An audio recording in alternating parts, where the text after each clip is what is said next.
right. Good morning, PT on Ice crowd. My name is Mike Eisenhart, and I am your lead for the APHPT track of courses. It is 8:30. It is Monday, so I'm going to go ahead and get rolling. My setup here is a little different. I'm in the back office here at base camp this morning because I got a couple of other things got to do. So let me go ahead and get the timer rolling, and we'll go from there.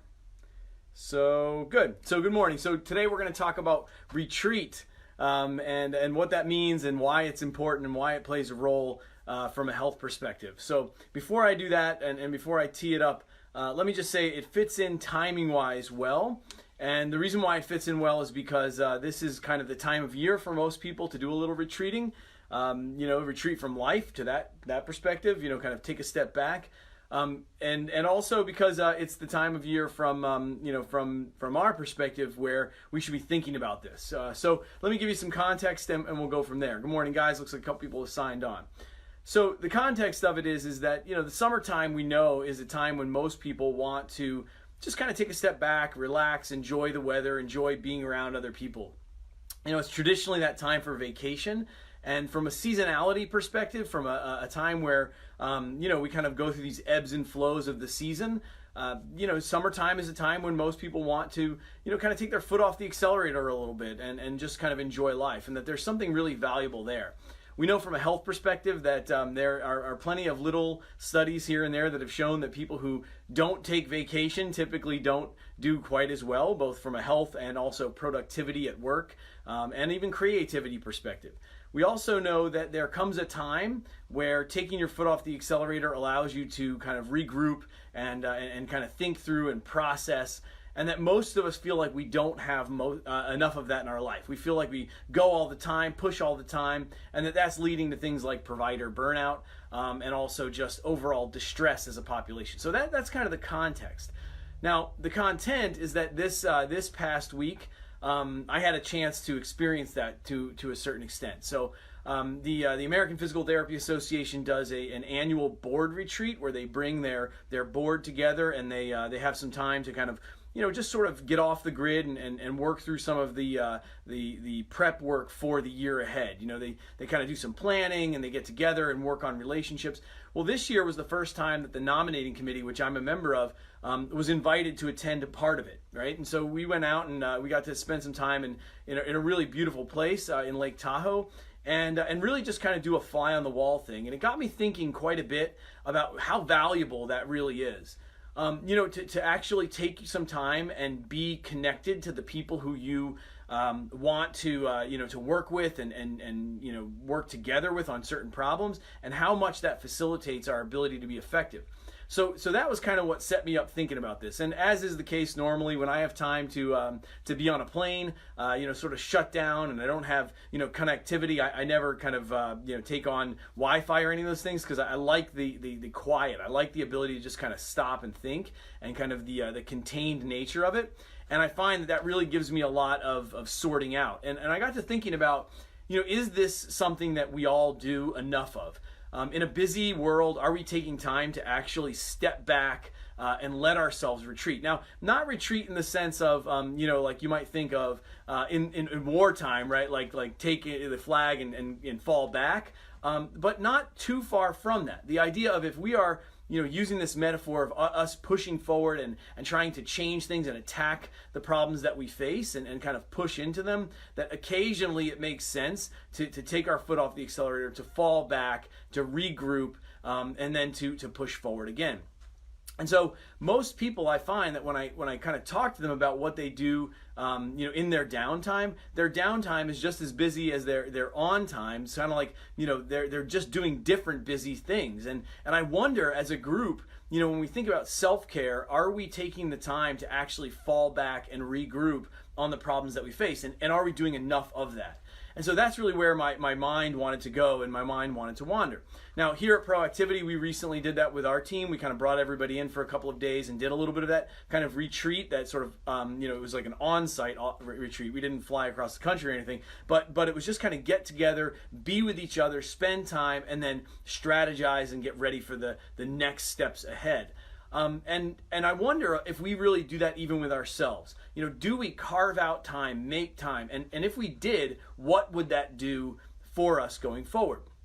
Now, there's certainly a method to the madness here, and the reason why I'm talking about it today is because now is the time, we think, for the individual therapists out there who maybe don't do enough of that to think about doing it. This is my one hard pitch. I'm going to make one hard pitch to you for the Rising Tide Conference, because that is exactly what it was designed to do. So in the fall, several of us will get together, a growing number. Actually, I'm kind of impressed with the number so far. We're going to go up and get off the grid a little bit into New Hampshire. Why did we pick that? Because it's a bit remote. It takes us away from our lives and it puts us close together with people who we want to spend time with professionally, our allies, so to speak, in a retreat scenario. Can you get away from the day-to-day battles of life and then come together with your people, strategize a little bit, recharge your batteries so that you can then go on and push forward again, as hard as you want to, move toward your goals. So that is, this is the time of year to think about it, right? And hopefully plan and be a part of it. So I spent some time on the phone last week with Jeff and Chris, who are organizing this with me, right? So it's the three of us are sort of, locked into organizing this event. And we all kind of came to the same conclusion of how nicely it's coming together. It's looking really, really solid. There'll be some hiking involved, you're talking about late October, so fall in the Northeast. So that should come with some really, really awesome scenery and some weather. Will be a challenge. There'll be some challenging aspects of it. We're talking about hiking in the White Mountains, which, if you know anything about the White Mountains of New Hampshire, is that the weather is very volatile. So there'll be a little bit of adventure involved. It is an off-the-grid type scenario. It is not at a hotel resort. It is not at a spa. It is with people doing things that will push us in different ways and hopefully draw us together. So why? Like, what's the method to the madness? Well, the method of madness is this. It's really pretty simple. We are trying to fight a major problem. If you are on this kind of APHPT track, this this idea of changing health for the better by getting upstream, by preventing it, by educating people and kind of connecting with people to change their health, these are really, really big mountains to climb. They are not easy, they are not simple, they're incredibly complex, and they take an enormous amount of personal commitment and energy because the systems aren't out there supporting it, right? If it was something where you could punch the clock every day and make a good living and say, yep, that's what I do, and I just go to the office and do it every day, and it's relatively fulfilling, then I might be able to sort of justify the idea of, yep, just keep grinding forward. But in this world where it takes, a lot of creativity, it takes a lot of energy, it takes a lot of organization, and you fail more often than you succeed, that is a drain. That is an energy suck on the system. And it is one of those things where it can leave professionals feeling incredibly depleted. I know there are times, even though people often accuse me of always being kind of, optimistic and hard charging, there are times where I'm completely shot. I'm just completely fatigued on the whole idea. I feel like we're not getting there fast enough. And what that can do to us as providers, even well-meaning providers, it can absolutely beat us down. On the flip side, when you put people together and you give them kind of a common problem to work on, even in the challenge and the struggle of it, the energy gets high and the solutions come. So I can tell you, again, the timing of this, there is a method to the madness, there always is. The timing of this is perfect. We just finished up in the summer of Move, we finished up the regular season. Now, if you are not following along and aren't on the inside of that and aren't playing along, you might not know exactly how much we've challenged people to do. So I put out this, this contest with the help of some others, and each year in the summer we push people to create teams, raise money for charity, but to do physically grueling things. I mean, these are not easy challenges. They are very, very difficult. And for the last 5 weeks, people have been going through this and putting together teams to conquer substantially, difficult physical challenges. And you can actually see the evolution in people. It's been so cool to watch when they first start, and it's kind of like, man, this is really, really hard. But then they gel as a team. They kind of come together as a unit, and all of a sudden they start finding creative ways to conquer whatever's in front of them.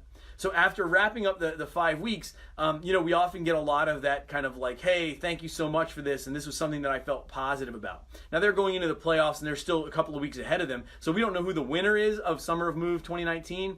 But as a group who I think appreciates the design idea, the idea that you can design experiences that will give you what you're looking for, and that those are ups and downs, that is exactly what we're seeing. And so the coolest part for me in kind of seeing that is that the design of putting your foot on the accelerator for a cause bigger than yourself can be incredibly energizing, even if it's physically fatiguing. That's exactly what we want, right? But on the flip side, we don't often get that in our day-to-day. And those of us who are sort of in this forward marching mode, this idea of march your 20 miles toward health promotion, prevention, and population health, can definitely feel like we are beaten down occasionally, like broken down and tired. And often when that's the case, when we're fatigued and tired, which is the same for all of the people that we serve, when they're fatigued and tired, it's much easier to wave the white flag and say, I give up, it can't be done.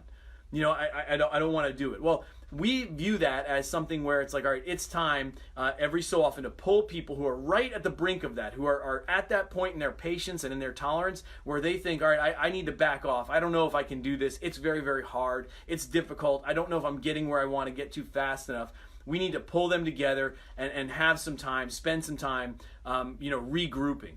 And that requires some retreat. So I don't want to belabor it. I know I have a couple minutes left here that I could go on. But here's the basic pitch. The basic pitch is we are people. I've said it before and I'll say it again. Connection, the ability to connect with other people who are working on similar problems as we are, is absolutely critical to our own personal health and the likelihood of us succeeding. So that's kind of like a point blank period. You need people who are working on a similar problem or you will not succeed. We are people. And when you are working on those problems, the creative solutions only come when you have diversity of thought at the table, where you can get people around the table who might see the world differently and say, hey, what about this or what about that? And then all of a sudden that opens a creative thought. That's step one. Step two, we need to do it in a way where we can shut the world off a little bit, where we can quiet the noise of life, and that's even good noise of life, right? But quiet the noise of life and have some dedicated time with those people, with the rest of the world quiet. That's two. Three, we need to do it in a way that allows us to unplug, but also be completely immersed and focused in the moment. So that often requires us to be in places where there isn't outside distraction, where it's not like I went from one, part of life to another, although, interesting and refreshing, luxurious maybe, but also distracting because there's so many cool things to do. You need to unplug. So not only be with your people, but also unplug with your people. And then finally, we think you need the ability to then go do things that are going to put you outside of your comfort zone, that are going to put you into that space where there is a little bit of a risk, where there is some reward. So all of that is by design. Now, I hope that concept is something that more people take an interest in, and I'll be perfectly honest with you, I am absolutely in today's episode trying to pitch you on the idea of joining us. That if you follow this podcast, if you follow me at all, if you follow the population health in conservative care movement, if you're involved at all in any of the courses that I've taught or Allie's taught or any of the staff have taught, that you understand that there is a group of people growing in number who are trying to tackle this problem. And the only way that we're going to do that is every so often we come together. This particular year, as you can find on the ICE website, it is going to be in October in the White Mountains of New Hampshire. Everything else is kind of planned and taken care of, but this is my invitation to you. So if you are a person who needs that, if you know you need to get with your people, take your foot off the accelerator, and get together with some level of creativity and connection to solve the problem, then I hope that you'll consider joining us. And the reason why is because I want you there, and I want you to be immersed in that fight with me and with the rest of the group. All right, I'm going to leave it there. I think we all need it. We don't get it enough. Even on vacation, we don't get retreat.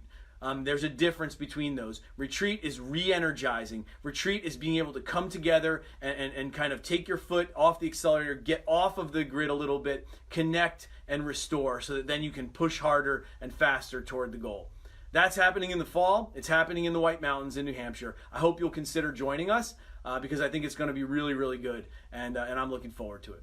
Have a good rest of the day. It's only Monday. If you can't join us, consider the retreat that you might be able to do on your own. Consider how you can unplug and get with some people that you can reattack your problems in a creative way. I got a little bit of a benefit of it this past week out in Tahoe. It was amazing. I look forward to the next one in the fall. Have a great rest of the week. It is only Monday. As always, it is only Monday, which means you have the entire week ahead of you. Make it count.